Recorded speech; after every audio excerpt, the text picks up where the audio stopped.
What's up, guys? It's me, JellyKnees, and before we get started, I need to apologize because yesterday I said today's video would be about Malaya, and I don't know how the alphabet works because M comes after L and Parrot Lady comes before M. Okay, so that's a thing. We're covering Parrot Lady today, but our sponsor's back. You know, the one from yesterday.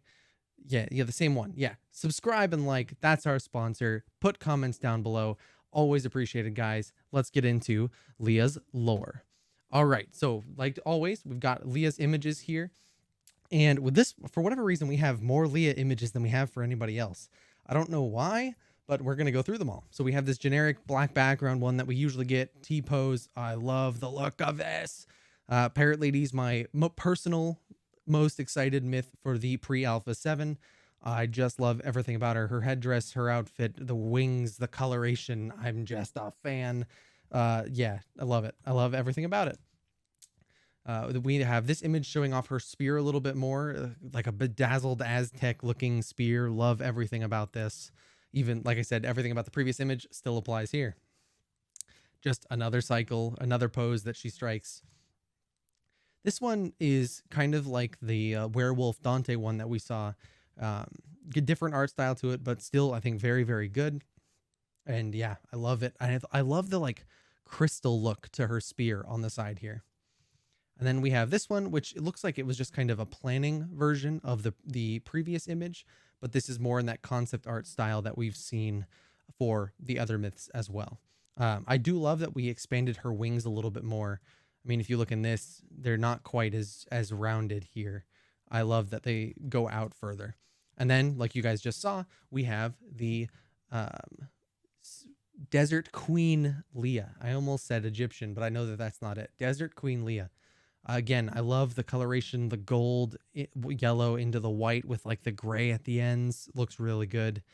The outfit's incredible. The whole thing, 10 out of 10 design, guys. Let's check out her voice lines. The jungle is with you. 1,000 years I've slept. Many things have changed, but I see that evil has remained. Nature can be gentle, like a mother. It can be fierce, like a warrior. Nothing in this world is absolute. When I awoke, my lands had been desolated. Each pure heart is a seed that will blossom anew. The forest has a strange way of revealing your true intentions. Anger, joy, sadness. It is all laid bare for me to see. We are strong. Like the bark of the great tree Yahimi, we will not break. Feeling the earth under my feet, there is no greater joy.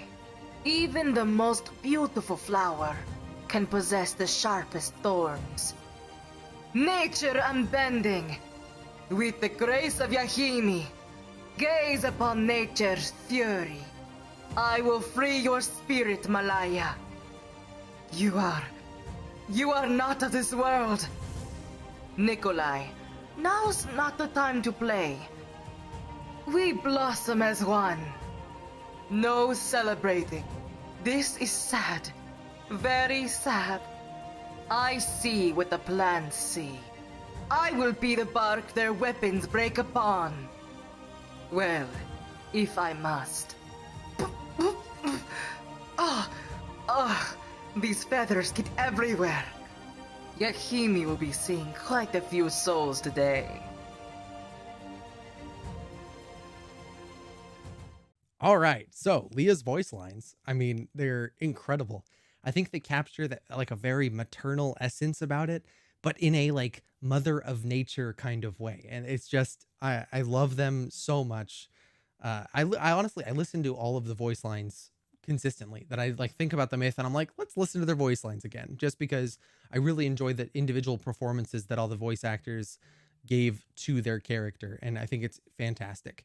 But let's get into where Lea's from and the information about her as well. So she's also from Zuria, whichever. We talked about this yesterday. She will be a melee myth, but does magical damage. So very similar to Iran in that regards. But she will be a Sky Slayer. For anyone that doesn't know, the Sky Slayers will have the ability to use their wings to fly around the map. It's going to be a channeled ability. There will be some kind of threshold that they get hit where if they take enough damage, they will fall out of the sky or something like that. We'll have to wait and see. We don't really have the details on that part yet. And they have mentioned that it is potentially going to have some kind of stamina bar, so you can't just fly endlessly from place to place. But it's going to be a huge advantage from getting to the lanes because they're separated and all of that kind of stuff. So I'm really excited to see where that comes in and how that all works. So let's get into the lore itself. Last of the 4 descendants of the realm of Zuria, Ananis's gift to Angeria, Lea, is the last symbol of hope. Peace and tranquility from a downtrodden region. Murals tell tales of the daughter of Yahimi, wingless and forced by her peers to join the Angehirian Empire's army. Filled with sorrow and showing disdain for the rage-induced warriors, Lea was reluctant and defiant, consequently being held captive and set for execution. The heir of the jungle is not to be trifled with. Don't take her lightly. She can dominate with graceful force, darting through the air, quickly maneuvering around the map. Use her passive ability effectively to amplify her other abilities, unleashing potent additional effects that can critically alter engagements. Lea's crowd control, support, and mobility quickly provide aid where needed, possibly giving her team the advantage in a balanced battle on a leaf's edge. This first one is the most to me that feels like a snippet out of something more. So maybe there's more lore coming for each of these myths, and I assume that there is, but maybe I don't know when it's going to happen. But this feels like a snippet out of something greater. I really want to know how all of this came to be and how it all works more for Lea's background and just the Zorian background as well. We have Lea's voice lines here. Even the most beautiful flower can possess the sharpest thorns. Gaze upon nature's fury. Nature can be gentle like a mother. It can be fierce like a warrior. Nothing in this world is absolute. So, I mean, just voice lines that we heard before. But let's go through what I think her abilities could be. So the heir of the jungle is not to be trifled with. We've got this these parentheses around heir of the jungle. So I don't know if that's because that's part of her name. It's Lea, heiress of the jungle, or if that's because it's an ability name that they're quoting, kind of a like, hey, this is a thing. Keep your eye on this. So that's very interesting. Don't take her lightly. She can dominate with graceful force. So it sounds like she's going to be very strong, maybe like a bursty magical user in the jungle. But it's going to be graceful. It's going to I don't know. She's going to beat you to death with nature. Like it's a very strange effect that they can have. Darting through the air. So that by itself makes me think that she's going to have some kind of ability to either fly through the air very quickly, or do some kind of like flying dash forward that she hovers up and zooms on forward or something along those lines.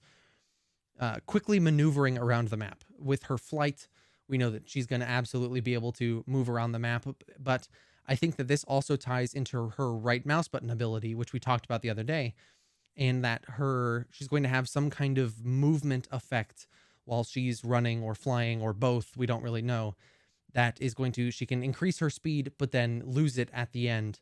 And that's why they're two separate things. Darting through the air, quickly maneuvering through the map. They're not one thought because of the semicolon between them. So use her passive ability effectively to amplify her other abilities.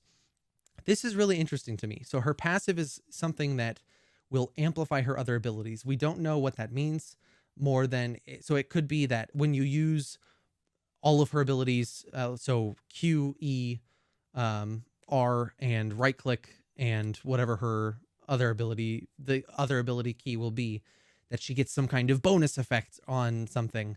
Or it could be that she uses every 3 abilities, she gets an extra effect. Or it could be that she has like 2 abilities she has 2 different abilities per key, and one's an amplified version of the other, which I think could be very, very cool as well. Unleashing potent additional effects that can critically alter engagements. This to me means it's going to have some kind of, I guess, AoE feel to it, but I don't really have any details specifically to go off of for that. Lea's crowd control, support, and mobility quickly provide aid where needed. So she's going to have some kind of CC ability, which I think is a fantastic thing. I'm really curious to see what that is and how it works. And her mobility to quickly provide aid where needed. So maybe she's going to be able to move toward wounded allies faster, providing aid and mobility. I don't know. It's just something interesting that could be done there. Possibly giving her team the advantage in a battle balanced on a leaf's edge.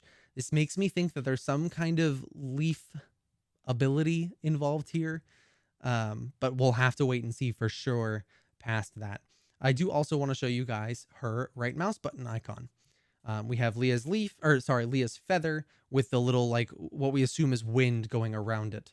This is what we're basing off of for the movement speed increase versus decrease pro and con on her right mouse button ability. But this is all speculation, guys. It's all subject to change as well. We don't really know as much, but Parrot Lady, absolutely my most excited myth for the pre-alpha 7. Can't wait to get my hands on her, play her in the jungle where we think she's going to fit, and just all in all run around and see what we can do. But guys, that's going to be it for Lea today. Make sure that you leave in the comments below what your thoughts are on Lea. Oh, I lied. I'm a liar. We're not done yet. We forgot her items. There's a little Easter egg there for you. If you guys watched through the whole video, you get to see me completely mess up there. We forgot her items. I usually keep track and I didn't, but it's fine. We have a Lea jungle build here, based on the fact that she's a magical melee user, but the way her ability descriptions sound, I think she's going to be probably a burst jungler of some kind. So we gave her a lot of these mana items, but we also threw in a Talisman of Life, which has the unique passive of Omnivamp, in that the damage her abilities do is going to return to her in health. So I think that if she is as bursty as she sounds, that's going to be a very, very effective item for her. But we gave her magical penetration. She's got almost 400 magic power, some extra health, a little bit of resistances, and cooldown reduction. But I think all in all, it's going to be very interesting to see how she plays out with everything in the builds. And yeah, it'll be really cool to get our hands on her and see what all she can do. Hopefully soon. We'll have to wait and see. But now we're going to be out for this video. I appreciate you guys sticking around to the end. If you want to see a playlist of all the Ethereal content I made so far, right over here, like always. The other side, video recommended for you by YouTube. Right above my head, there'll be an icon. Click that, get subscribed, turn the bell on so you don't miss any content, and I'll see you guys in the next one.